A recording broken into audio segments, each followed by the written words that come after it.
This morning, we're bringing you a first in a series of stories some people may find hard to talk about: suicide. For one heartbroken St. Joseph family, it's a topic they're not afraid to speak about ever since their teen died by suicide just 3 months ago. Jaime Johnson shared with us something that is painful and important: her teen son's death by suicide. It's complicated and difficult to discuss, but as we bring you these stories this week, we hope it gets easier to talk about. Here's KQ2's Madeline McLean. Memories like a camera moving in and out of focus. Charron McDaniel's family says parts of January 28th are a blur. We all went back, me and the girls and my dad, to see him and to let him go. The days went into the nights. I probably didn't sleep for a week. Other parts clear. Direct the ambulance and the police to the road where we were. And it seemed like eternity. It seemed like they took forever to get there. They arrived. We weren't sure where he was shot. He had his hood up. And because he was still breathing, I was praying, begging for his life. Jaime Johnson lost her son to suicide just 3 months ago. He was just 16 years old. He had a heart of gold.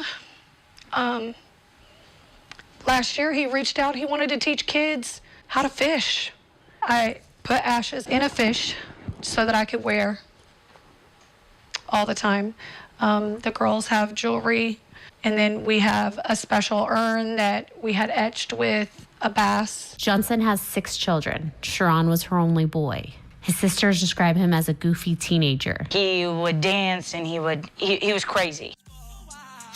I loved making TikToks with him. He was a character. Like, he has no coordination whatsoever. So to see him dance on a TikTok is just crazy. But during the last 2 years, the posts took a dark turn. His sisters would forward them to their mom, not knowing what to do. I felt like it was hard to try and talk to my brother about that because, I didn't ever want to think about, him not being here, so. Johnson said this last winter was a perfect storm. When it was warm outside, he was in great spirits because he was able to take his fishing equipment, go to the fishing bank, and that's where he cleared his head. At the same time, school was in flux and the pandemic at its height. Charron spent more time on his phone and in his head. My son would cut.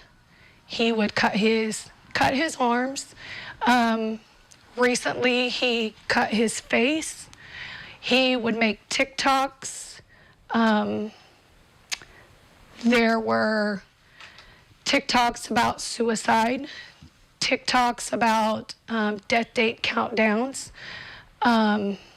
He would express his depression after the loss of one of his very close friends, Amaya.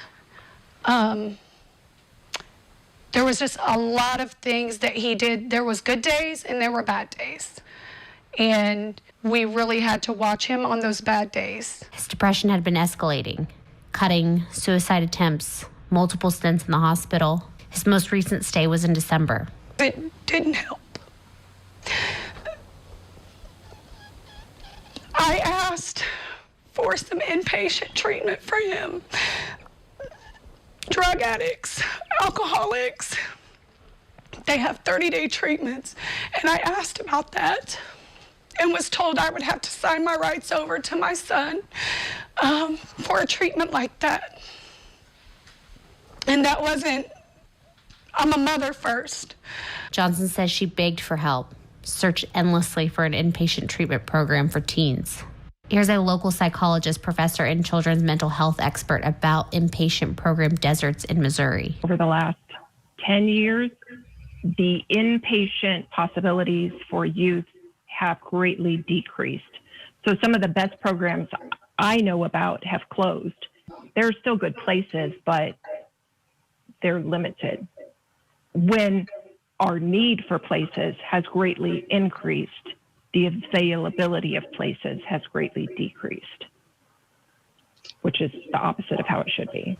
Whether something like that would have worked for Charron, Johnson says she doesn't know, but she would have liked to try.